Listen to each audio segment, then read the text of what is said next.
चलो पढ़ेंगे। Members and share holders वाला चैप्टर नंबर 5 इजी चैप्टर है। कुछ इस चैप्टर का आपको ऑलरेडी पता है, ठीक है, तो we'll just go through it as fast as possible. फटाफट से ये चैप्टर देखते हैं क्या है। बाकी तुम्हारे ये चैप्टर में मोस्टली रीडिंग रहेगी। बढ़िया। तो फर्स्ट तुम्हारा अभी है the term members. Understand the thing, the term members का मतलब क्या हुआ? मेंबर्स कौन होते हैं? कंपनी के, जो कंपनी के अंदर शेयर्स होल्ड करते हैं, राइट। तो आपको अगर कंपनी के अंदर मेंबर बनना है, it's not just by one way but 2 others. अब पहला उन्होंने क्या बोला कि या तो आप सब्सक्राइबर्स टू द मेमोरेंडम बन जाएंगे, simple. So if you are subscribing to the memorandum, आप कंपनी के न्यू शेयर होल्डर्स हैं, फर्स्ट शेयर होल्डर्स हैं, आप कंपनी के सब्सक्राइबर्स टू द मेमोरेंडम के नीचे साइन करते हैं, यानी कि सब्सक्राइबर टू द मेमोरेंडम ही है, मेमोरेंडम में सब्सक्राइब करते हैं तो आप उसके मेंबर बन गए। दूसरा, आप वो इंसान जो कंपनी के रजिस्टर ऑफ मेंबर्स के अंदर अपना नाम लिखवा रहा है, आप कंपनी से डायरेक्टली शेयर्स ले रहे हो, समझ रहे हो? आप स्टॉक एक्सचेंज से शेयर्स नहीं ले रहे हो, आप डायरेक्टली कंपनी से शेयर्स ले रहे हो, आप कंपनी के रजिस्टर ऑफ मेंबर्स के अंदर हो, ठीक है। उसके अलावा every person holding shares of a company and whose name is entered in the beneficial owner in the records of the depository. Depository मैंने आपको कुछ समझाया था ना। इफ़ फॉर एग्जांपल, ये चीज़ जो तुम्हें नहीं अगर आती है तो, इफ़ फॉर एग्जांपल एक कंपनी है, ये मिटा ही देते हैं। अगर एक कंपनी है, ठीक है, कंपनी ABC है फॉर एग्जांपल, ये कंपनी अगर तुम्हारी स्टॉक एक्सचेंज पर लिस्टेड है, इस चीज़ को प्लीज़ ध्यान से समझना, ठीक है। एक कंपनी है, वो स्टॉक एक्सचेंज पर लिस्टेड है, ठीक है। तो यहाँ पे आप सीधे सीधे स्टॉक एक्सचेंज से शेयर्स खरीदोगे और बेचोगे, करेक्ट? बढ़िया, यहाँ तक समझ में आ रहा है हमको। अब ये stock exchange is nothing but a market where shares are dealt with, है ना। बढ़िया। जब शेयर्स स्टॉक एक्सचेंज पर होते हैं, अंडरस्टैंड, जब शेयर्स स्टॉक एक्सचेंज पर होते हैं तो शेयर्स जो होते हैं वो डीमैट फॉर्म में होते हैं ना, ये भी हमको पता है, राइट। ये demat form of shares company अपने पास नहीं रखती है। It is not with the company, it is with the depository. Depository is nothing but a custodian of shares, a person or organization which keeps in its custody various shares। बढ़िया। ये अभी के लिए तुम मॉड्यूल 1 के हिसाब से पढ़ रहे हो, नहीं तो मॉड्यूल 2 में पूरा डिपॉजिटरी पे चैप्टर है, ठीक है। अभी के लिए तुम क्या समझ रहे हो? फॉर एग्जांपल एक कंपनी है ABC, अगर आपको उस कंपनी का मेंबर बनना है, ठीक है, तो पहला आप क्या कर सकते हो, इस कंपनी के सब्सक्राइबर्स टू मेमोरेंडम यानी कि MOA में साइन करके आप वहाँ पर अंडरटेकिंग लोगे, आप सब्सक्राइबर टू मेमोरेंडम बनोगे, आप मेंबर बन गए। दूसरा, आप कंपनी से डायरेक्टली शेयर्स बाय करते हो और आपका नाम रजिस्टर ऑफ मेंबर्स में होता है, ठीक है।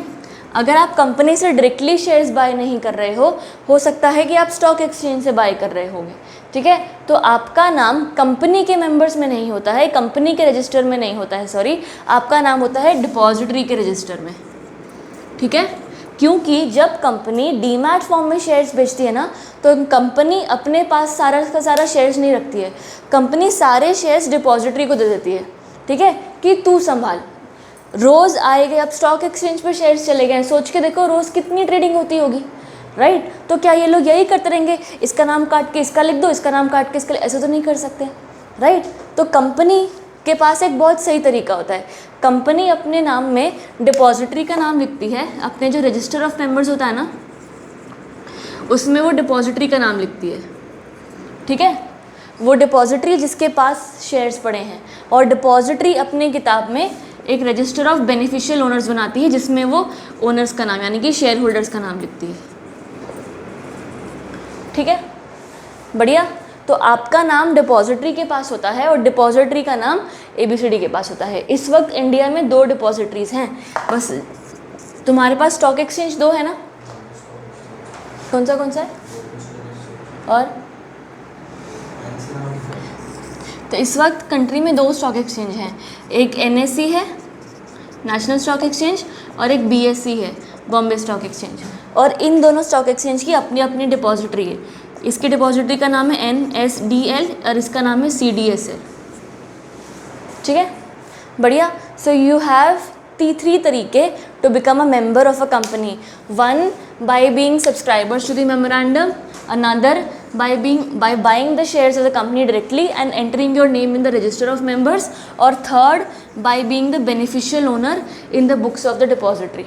बढ़िया, by being a beneficial owner in the books of the depository. These are the three ways you become a member in a company. Clarity है?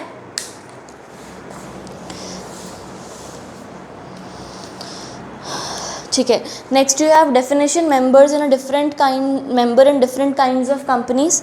अब तुम्हारा टर्म मेंबर इन्होंने बोला हुआ अलग अलग कि लिमिटेड बाय शेयर्स है तो शेयर होल्डर्स हो सकते हैं, लिमिटेड बाय गारंटी में तो फिर वो लोग जिन्होंने कंपनी के बिहाफ पर गारंटी दे रखी है, राइट. और अगर तीसरा क्या है, अनलिमिटेड, अनलिमिटेड कंपनी, तो जो भी members are the persons who are liable to the company in each proportion to the extend their interest in the company is. ठीक है, जितना जितना उसका कंपनी के अंदर इंटरेस्ट होगा उस हिसाब से वो लोग लाइबल होंगे. यहाँ तक बढ़िया, क्लैरिटी, डाउट? चलो ठीक है. नेक्स्ट आ जाओ. Essential elements of membership of the company. There are two important elements which must be present before a person can acquire membership.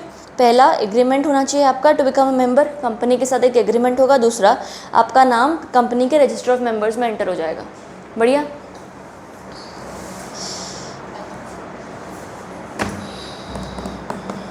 यहाँ पर एक ये केस हुआ था, इस केस में यही था कि शेयर सर्टिफिकेट मिल गया एक इंसान को पर उसका रजिस्टर ऑफ मेंबर्स में नाम, शेयर सर्टिफिकेट नहीं मिला पर उसका नाम एंटर हो गया. तो उन्होंने बोला कि कोई बात नहीं, the लॉटी became the share holder respective of whether the लॉटी receives the shares और नॉट.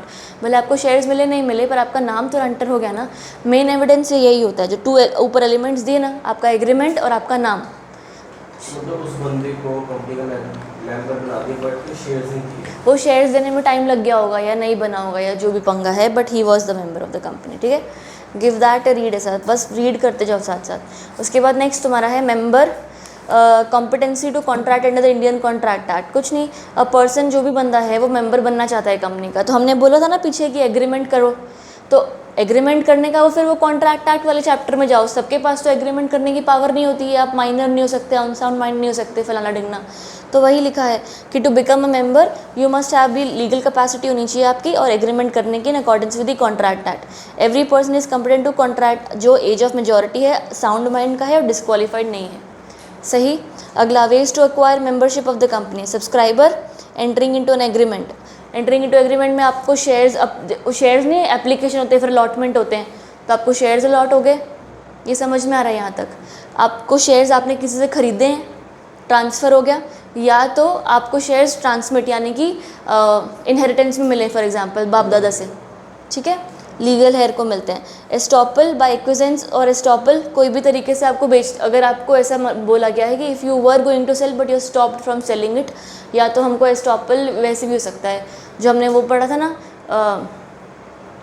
अगर मैंने ये चीज़ किसी को बोली थी कि I am owner of this company और I have shares in that company, I made someone believe it, और बस वो वही एस्टॉपल, बाकी इसको रट्टा मार लेना. उसके बाद beneficial owner and depository records, ये हमने पढ़ ही लिया. अभी भी डिपॉजिटरी के पास अब बेनिफिशियल ओनर हो तब भी मेंबर बनते हो. और lasting entering the name in the register of members. बढ़िया. अब यही चीज़ के पीछे वो लोग दोबारा पढ़ गए, डेप्थ में लिखे हुए पूरे पूरे पैराग्राफ्स. ठीक है, बस फटाफट से just give this a read. Actually कुछ ज़रूरत है, ये पढ़ लोगे. सब्सक्राइबर टू दी मेमोरेंडम, ये वही है यार, मैं बार बार तो मैं पढ़ा तो रही हूँ, पढ़ लोगे. हाँ हाँ, एप्लीकेशन अलॉटमेंट होगी, तुमने अप्लाई किए, तुम्हें शेयर्स अलॉट हो गए. उसके बाद बाय ट्रांसफ़र, ट्रांसमिशन, एक्विजेंस पढ़ लो. एक यही था ना जो अलग सा था. A person is deemed to be a member of a company if he allows his name without sufficient cause to be in the register of members of the company. ले, यही हुआ ना बात, उसने अलाउ कर दिया कंपनी को उसका नाम लिखने के, तो फिर बाद में वो डिनाई नहीं कर सकता, right. So he holds himself out and allows himself to be held out as a member. In such case, he is stopped from denying his membership. Then he can, however, escape his liability by taking prompt action for having his name removed. ठीक है? Liability से भी क्यों भागेगा? नहीं भाग सकता. Taking action मतलब फिर वो बोलना जो पड़ेगा ना उसको. अगर उसने नहीं बोला कि वो उसका मेंबर है तो पूरा नहीं पड़ता है करंट. प्रॉब्लम तो ये वो है. अगर उसने नहीं बोला कि वो उसका मेंबर है तो तब आपकी प्रॉब्लम है ना.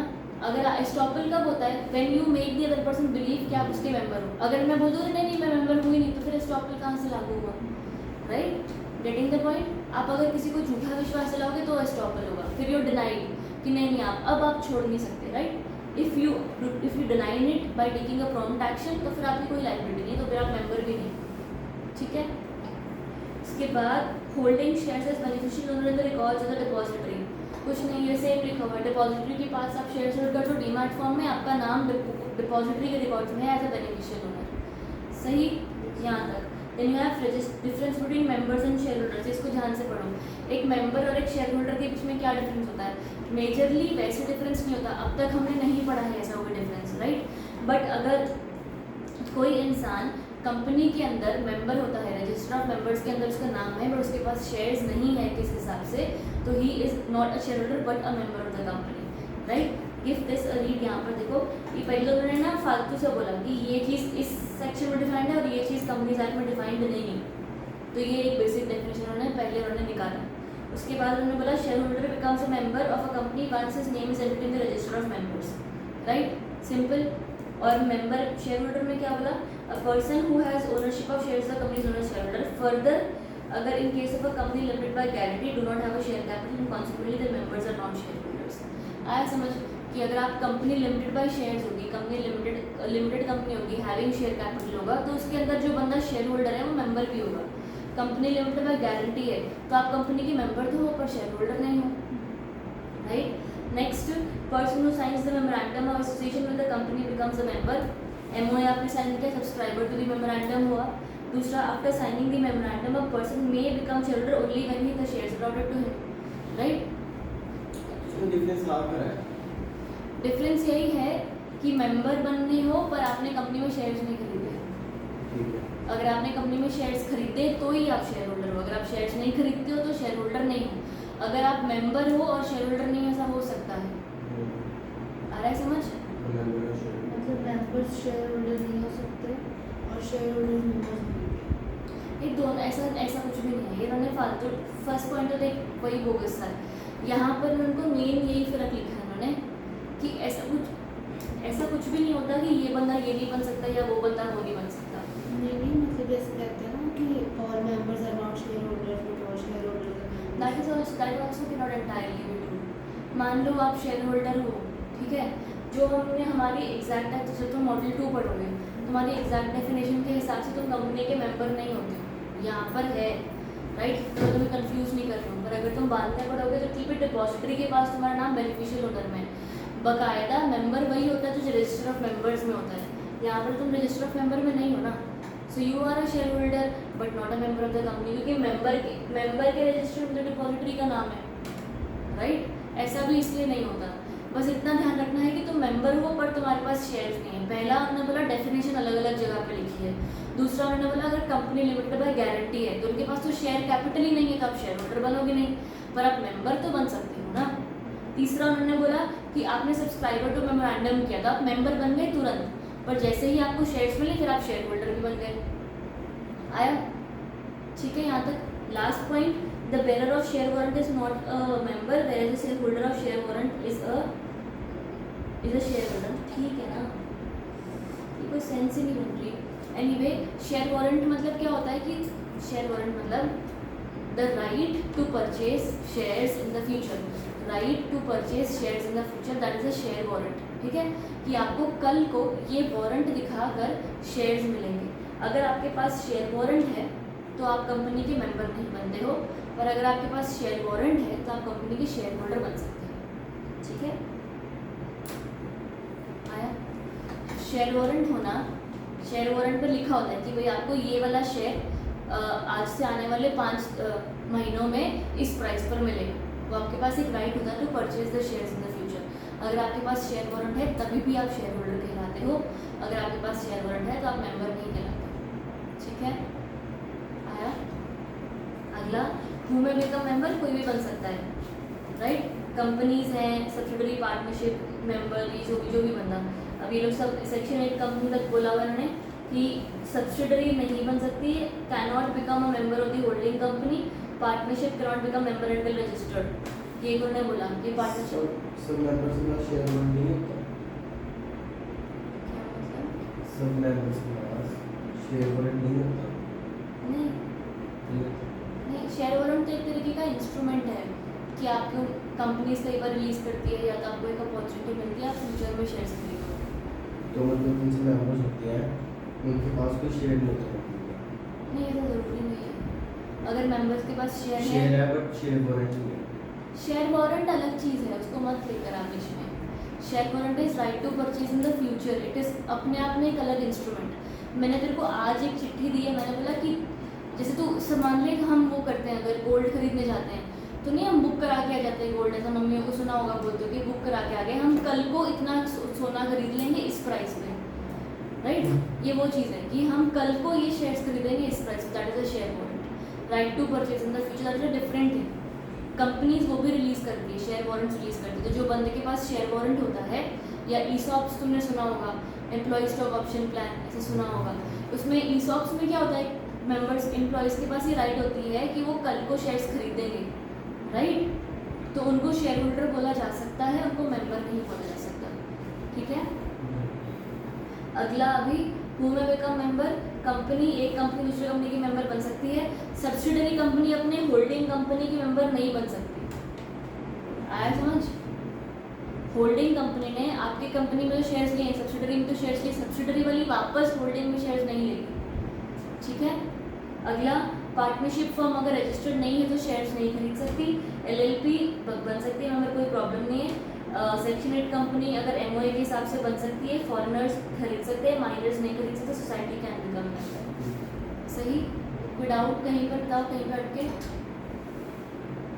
अगला company as a member of another company, बस ये अभी दोबारा फटाफट लिखा हुआ है कि कंपनी बन सकती है, बस हाउएवर आपका क्या बोलते हैं एमओए एओए अलाउ करना चाहिए, और आप अपनी ही कंपनी के जो शेयर होल्डर नहीं बन सकते ना, बस अब नीचे उन्होंने वापस से वही गाथा शुरू कर दी है, सेम ही है। वो आ गया, पार्टनरशिप आ गया, एलएलपी आ गया, सेम दिया है, फॉरेनर्स दिया है। अभी minor as a member, minor के अंदर अभी वो पूरा का पूरा वो शुरू हो जाएगा कॉन्ट्रैक्ट लॉ वाला कि माइनर जो होता है कॉन्ट्रैक्ट नहीं कर सकता, इसलिए वो मेंबर नहीं बन सकता। हाउएवर उसका गार्डियन उसके बिहाफ पर शेयर्स खरीद सकता है, so he can be entitled to the benefits of membership but not the liabilities of it, वही वाला, ठीक है। वो एक बार हो गया। उसके बाद इंसॉल्वेंट बंदा है वो मेंबर बन सकता है,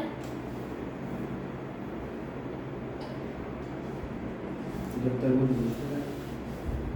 इंसॉल्वेंट होता है रजिस्टर। एंड इंसॉल्वेंट कौन होता है? जिसमें मैं आपको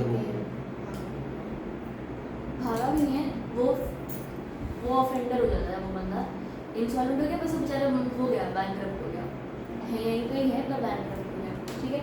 तो इंसॉल्वेंट है, इंसॉल्वेंट भी एक इंसान कंपनी के अंदर मेंबर हो सकता है as long is in the register of members, he is entitled to vote but his losses all beneficial interest in his shares in the company will pay dividend on his shares to the official assignee or receiver।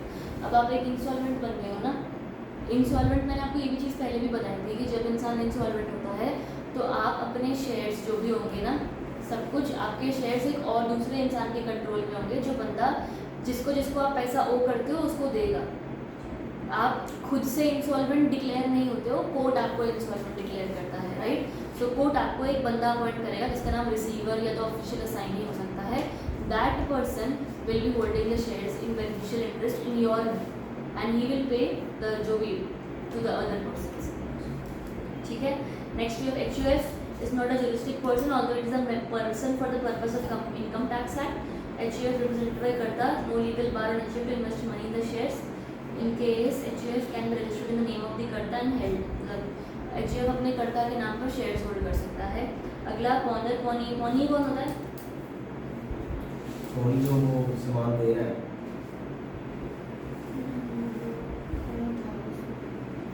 इसमें बड़ा था अभी जिसको test दिया है एक ही person होता है जो अपना सामान दूसरे को देता है और एक जो रखता है। तो ओनर लेजर टॉपिक में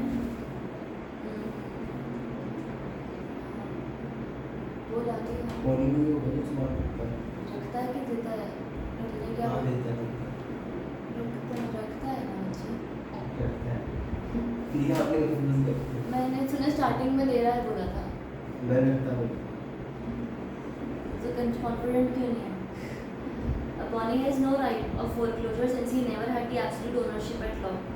है ना, जिसके पास आपने सामान गिरवी रखा है उसके पास उस प्रॉपर्टी की ओनरशिप है नहीं है ना, श्योर हो ना। तो his equitable title can not exceed what is specifically granted by law.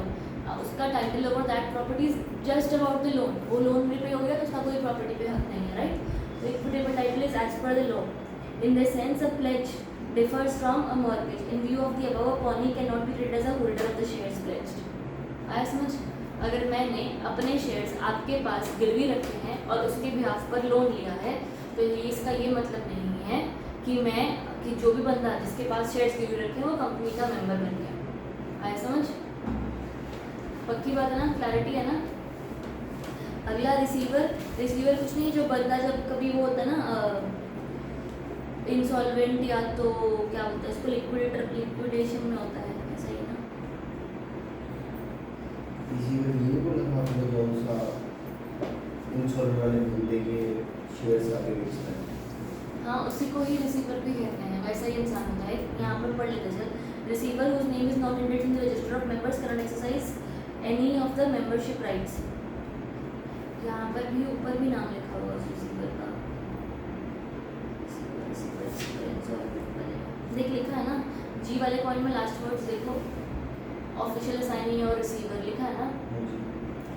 तो इंसॉल्वेंट वाला बंदा मेंबर है कंपनी के अंदर, अभी पढ़ के आए है मेंबर, बट उसके शेयर्स ये बंदा बेच रहा है। हाँ, तो क्या ये बंदा मेंबर है? नहीं, ये नहीं है। बस वही लिखा है यहाँ पर, इंसॉल्वेंट वाला बंदा ही मेंबर है। He also only will vote अगर वोटिंग आती है तो, पर अगर कोई भी बेनिफिशियल इंटरेस्ट होगा वो इसके पास जाएगा और ये बेच देगा अपने लोगों के बिहाफ पर। Receiver will not be a member, society member बन सकती है बस। उसके बाद person taking interest shares in fictitious name, झूठ नाम बोलकर शेयर्स ले रहे तो झूठा ही आदमी है, उसको हम नहीं देंगे। पेनल्टी अंडर कंपनीज एक्ट है, अगर आप ऐसा करते हो उसको रीड मार्क कर लो। ट्रेड यूनियन एज मेंबर बन सकते हो, हाँ। ट्रेड यूनियन रजिस्टर्ड होना चाहिए, can be registered as a member and can hold shares the company which own. आया अगला तुम्हारा भी। Next you have a holder of GDR can become a member of the company. ये नहीं holder of GDR नहीं, join कर सकता है। हाँ जॉइंट मेंबर्स GDR नहीं है तुमको, क्या बात है, मेरे को तो लग रहा है आधा घंटा चल जाएगा। अदर भी कर सकता है। बट इफ वन है ये है।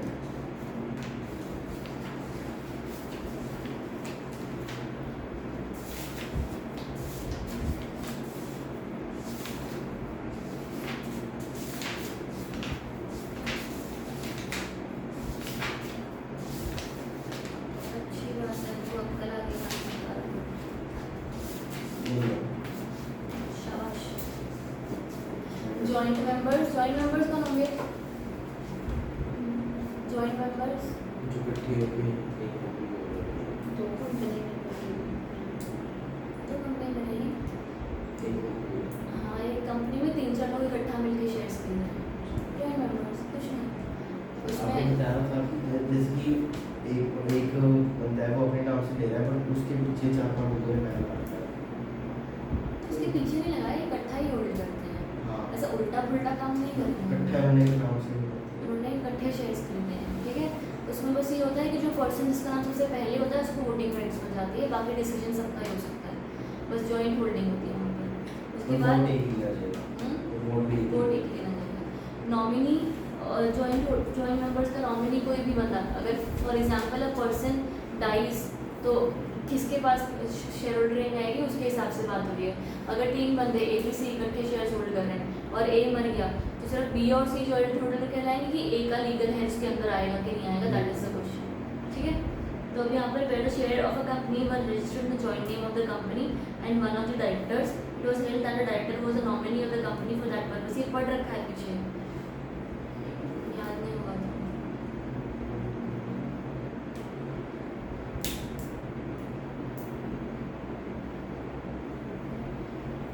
मतलब उसके कोई राइट्स वगैरह नहीं होंगे।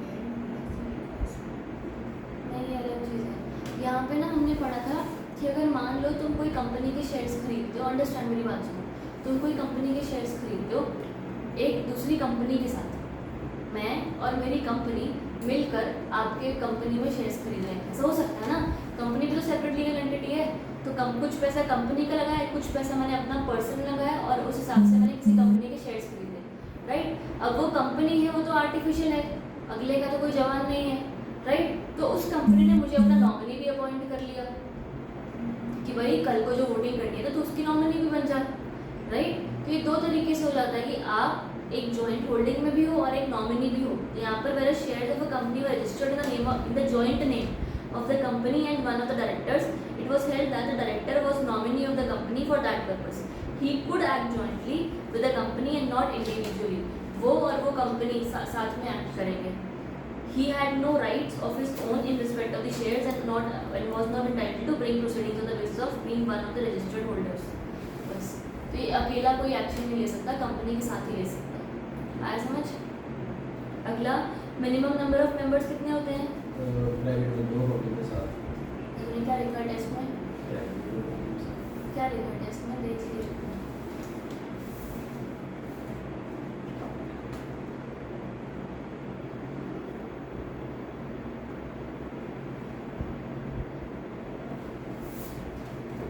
Restriction of membership, public company में कोई रिस्ट्रिक्शन है?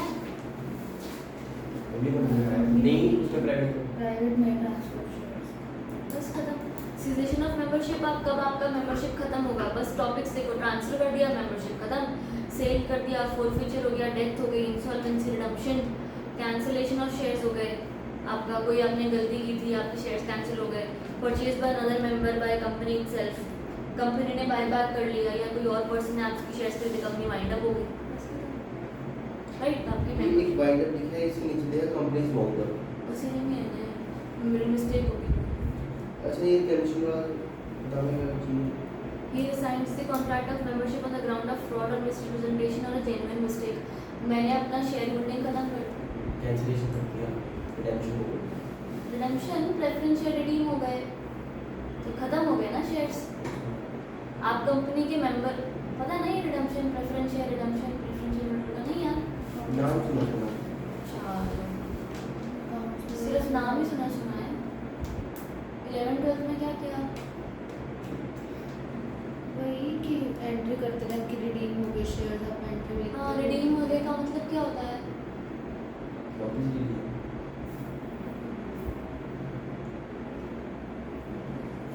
डाउट है नहीं। जेन्युइन नहीं है ये कहीं से भी। रिडम्पशन ऑफ प्रेफरेंस शेयर्स याद करो यार, तुम्हारा अगर कंपनी के अंदर तुमने शेयर्स खरीदे हैं जो प्रेफरेंस शेयर्स हैं, राइट। प्रेफरेंस शेयर्स की लाइफ हमेशा लिमिटेड होती है, ये चीज़ याद रखना। इररिडीमेबल प्रेफरेंस शेयर नहीं होते, वो भी हमने पढ़ा था। प्रेफरेंस शेयर्स हमेशा रिडीमेबल होते हैं। रिडीमेबल का मतलब क्या होता है कि शेयर्स 10 ईयर्स या तो 30 ईयर्स के होते हैं। 30 years in case of infrastructure company, सब पढ़ाया था मैंने, तो सामने था उस दिन पढ़ाया था मैंने। शेयर्स या तो 30 ईयर्स के होते हैं infrastructure company, other than infra में प्रेफरेंस शेयर्स का लाइफ होता है 10। आप अगर किसी कंपनी में प्रेफरेंस शेयर्स खरीदते हो तो कुछ टाइम बाद उसका पैसा आपको वापस किया जाता है, प्रेफरेंस शेयर्स रिडीम हो जाते हैं। तुमने प्रेफरेंस शेयर एक तरीके का कंपनी को दिया हुआ लोन है जिसके बदले तुम्हें शेयर्स मिले हैं, ठीक है। तो वो कंपनी तुम्हें पैसा वापस देगी और तुम उनको शेयर्स वापस दे दोगे, यानी कि तुम्हें पैसा वापस मिल गया। तुमने 100 रुपये की कंपनी से शेयर्स खरीदे थे, जब कंपनी शेयर्स को रिडीम करती तो प्रीमियम में रिडीम कर देती है, 120 में रिडीम कर देगी, ठीक है। दैट इज प्रेफरेंस शेयर्स का रिडम्पशन। आया? Is redeemable preference shares are redeem, बस।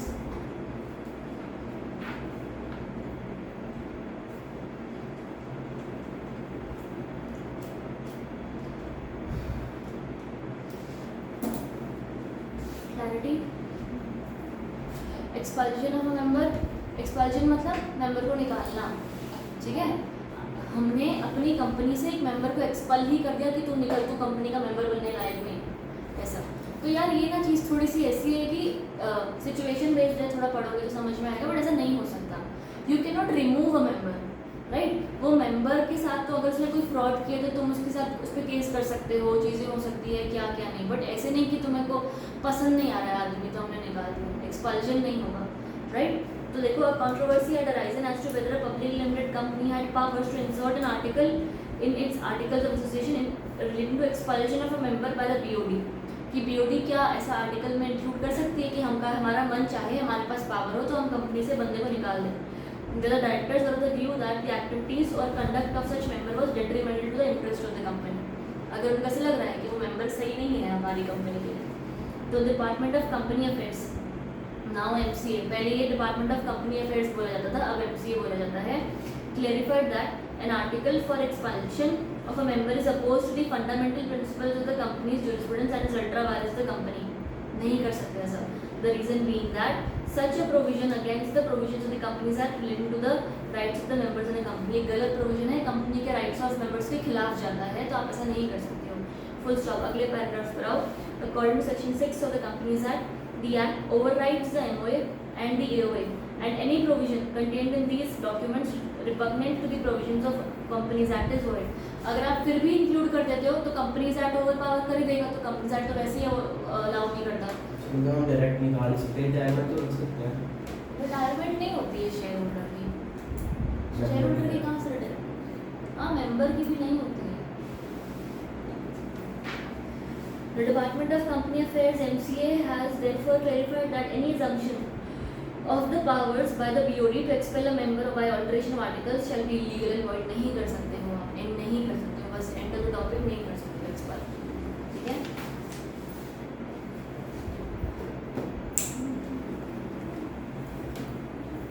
तो अगर ये कोई फ्रॉड वाली एक्टिविटी करना होगा तो हम ये निकाल सकते हैं. फिर तो वो फ्रॉड में अंदर ही चला जाएगा ना, फिर तो उसका कॉन्ट्रैक्ट ही रिसाइंड हो जाएगा. ये जो पीछे था ना, शेयर्स ये तो फोरफिट कर लिए. बाय लॉ ही नहीं करेगा. आपके पास पावर नहीं है किसी को निकालने की. अगर उसने कुछ गलत किया है तो फिर कोर्ट देखेगा, लॉ देखेगा. ठीक है. फिर आप उसके ऊपर केस कर सकते हो कि ये बंदा सही नहीं है या what ever. then you might forfeit his shares if allowed by the law. You might cancel the contract if allowed by the law. ऐसा होगा. ठीक है. अगला रजिस्टर ऑफ मेंबर्स. चलो फटाफट. Register of members. अब तुम अपनी कंपनी के अंदर एक रजिस्टर ऑफ मेंबर्स है, पढ़ा है, रजिस्टर ऑफ मेंबर्स मेंटेन करके रखते हो जिसके अंदर सारे लोगों का नाम होता है. NGT1 याद है? बस ये वही है. Every company shall keep and maintain the following register in such form and in such manner as may prescribed. Register of members होगा जिसके अंदर each class of equity shares, preference shares सब अलग अलग लिखा होगा. उसके अलावा डिबेंचर होल्डर का रजिस्टर, सिक्योरिटी यानी ना सिक्योरिटी होल्डर का रजिस्टर सब मेंटेन किया जाता है. यहाँ तक क्लैरिटी? शाबाश. उसको इंडेक्स वाइज मेंटेन करके रखो, है वही है.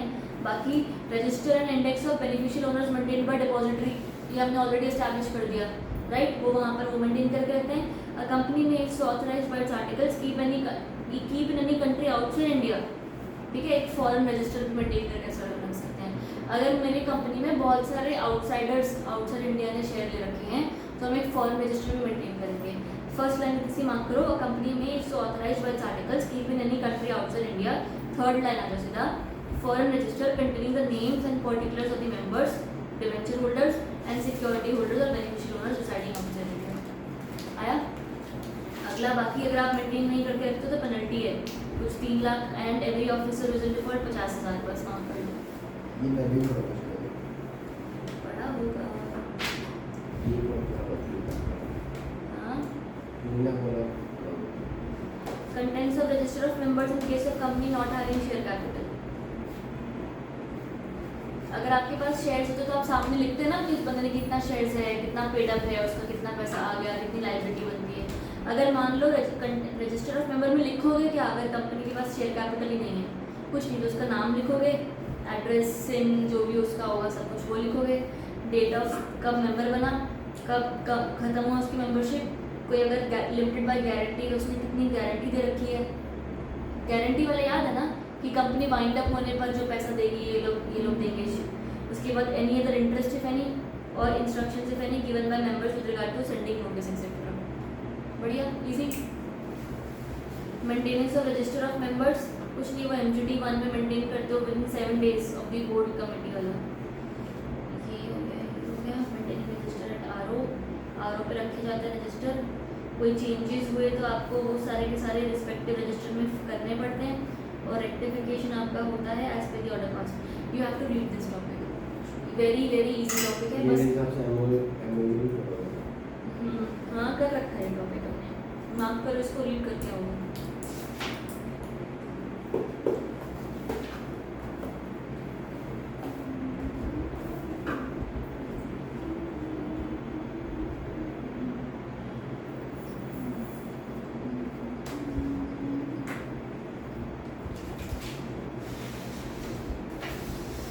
particulars of pledge, charge, lien और hypothecation within 15 days.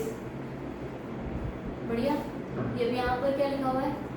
If at all you have आपके शेयर्स अगर आपके प्लेज हैं, आपके शेयर्स खुद के शेयर्स प्लेज हैं कहीं पर गिरवी रखे हुए हैं, तो उसके बारे में भी सारी डिटेल्स जाती हैं ना, राइट? तो just in case of companies whose securities are listed on a stock exchange in or outside India, the particulars of any pledge, charge, lien, hypothecation created by the promoters in respect of any security of the company held by the promoter, including the names of the pledgee, boni and revocation therein, shall be entered in the register within 15 days of such event. अगर आपके shares कहीं पर गिरवी रखे हुए हैं तो गिरवी रखने के 15 दिन के अंदर अंदर उसको रजिस्टर में एंट्री कर दो. सिंपल. मिला? हाँ बढ़ती है. पर्टिकुलर्स ऑफ प्लेज वाला टॉपिक ऑथेंटिकेशन से ऊपर. अच्छा हाँ. मिल गया. पढ़ दो.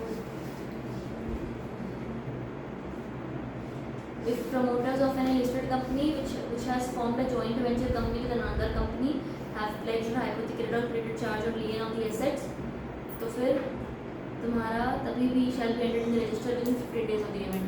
15 दिन के अंदर अंदर एंट्री करें बस. ठीक है. उसके बाद तुम्हारा authentication of entries. Authentication as such की सिग्नेचर लगेगा सीएस का बस.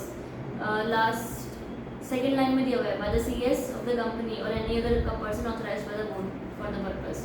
ऑथेंटिकेट होता है मतलब अगर मैंने नाम एंटर किया तो उसके बाद नीचे साइन होगा कि किसकी जिम्मेदारी है. अगर गलती हुई तो सीएस की होती है. हाँ.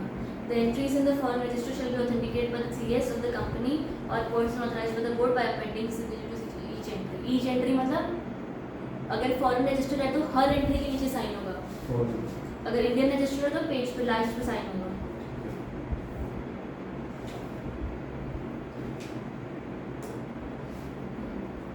ठीक है. क्लैरिटी है? कोई डाउट नहीं. बाकी बात केस लॉ तुम्हारा केस लॉ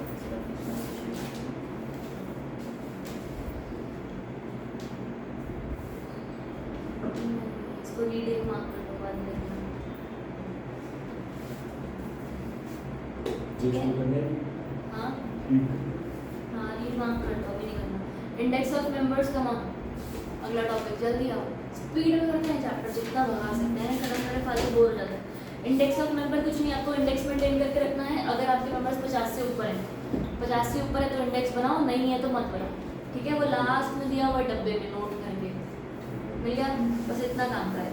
उसके बाद place of keeping registered office पे रखोगे या तो at a place other than the registered office अगर वहाँ पर कम से कम 1/10 of the total number of members entered in the register reside.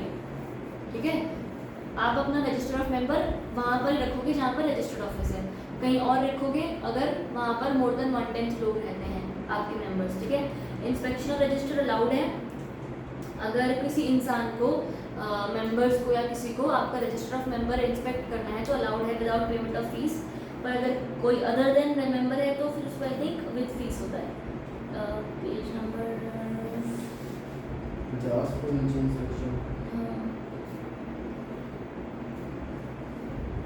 यहाँ पर लिखा ही हुआ है देखो. Shall be open for third line shall be open for inspection by any member debenture holder security holder beneficial owner during the business hours without payment of any fees and by any other person on payment of fees as may be specified in the AOA but not exceeding ₹50 for each inspection. बढ़िया. Easy है. Case law अभी पढ़ लो please. The non share holder of the company. Non share holder यानी company का share holder नहीं है, right? Who has no commercial interest in the company or companies is not entitled to file petition seeking inspection and supply of copies of statutory documents claiming as any other person. आप company के में कुछ भी लेना नहीं है आपका, फिर आपको कंपनी के डॉक्यूमेंट्स क्यों चाहिए? तो कंपनी कैन डिनाई. ये केस लॉ हुआ होगा जहाँ पर किसी बंदे ने मांगे होंगे, कंपनी ने मना कर दिया होगा, तो देन वो उस बंदे ने कोर्ट को बोला होगा कि आई वांटेड टू बट मैं एनी अदर पर्सन की कैपेसिटी में मांग रहा था, इसने मना कर दिया, राइट? तो उसका बंदे की ईगो हर्ट हुई. ये नहीं चल रहा ना. इसने तो मांगी से ला किया ना एनसीएलटी. हाँ डायरेक्ट एनसीएलटी से मांग लिया. नहीं ऐसे वो नहीं होता है यार. वो अलग चीज़ है. अगर तुम कंपनी के मेंबर्स का डेटा ले रहे हो ना, मेंबर्स का डेटा भी तुम्हें मिल जाएगा. इससे ये चल रहा है, ये बंद हो गया.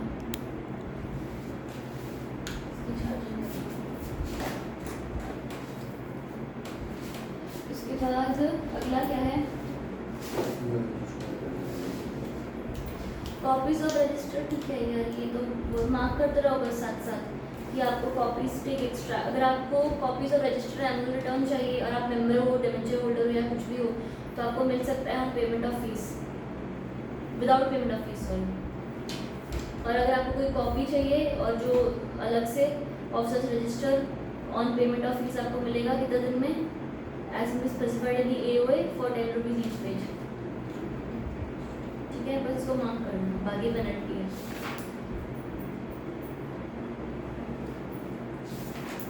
अच्छा मतलब कि अगर सिर्फ रजिस्टर से देख के कोई चीज़ लिखनी है तो उसके लिए कोई फीस नहीं लगेगी, अगर पूरे रजिस्टर की आपको कॉपी चाहिए तो उसके लिए फीस लगेगी, हर एक पेज के लिए 10 रुपये। है ना? तो इससे अच्छा फोटो खींच के बाहर से करवा लेने की जरूरत एक पेज से चल नोट कर लिया, है। हाँ जो मेन बात थी देख के नोट करेक्टली मार्क कर लो उसकी बस penalty। नोट करने से क्या होता है पता है, कि तूने अपनी लैंग्वेज में लिखा है, वो तेरा एविडेंस नहीं है। अगर मुझे कोर्ट में उसको एविडेंस दिखाना है तो मैं रजिस्टर ऑफ मेंबर के एक्सट्रैक्ट ही दिखा सकती हूँ ना, खुद का लिखा हुआ तो भी दिखा सकती हूँ कि देख मैंने उसमें से कॉपी किया था, नॉट एविडेंस ना, वैसा हो जाता है। इसीलिए बस ये रूल है।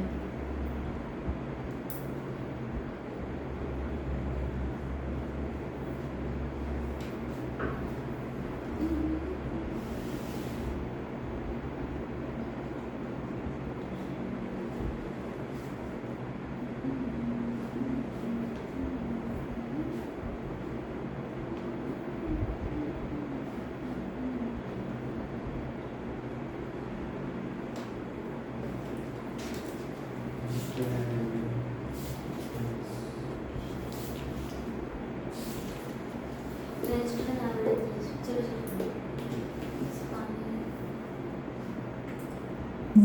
जो आपका रजिस्टर होगा ना, जहाँ पर रजिस्टर ऑफ मेंबर्स में टिक किया जाता है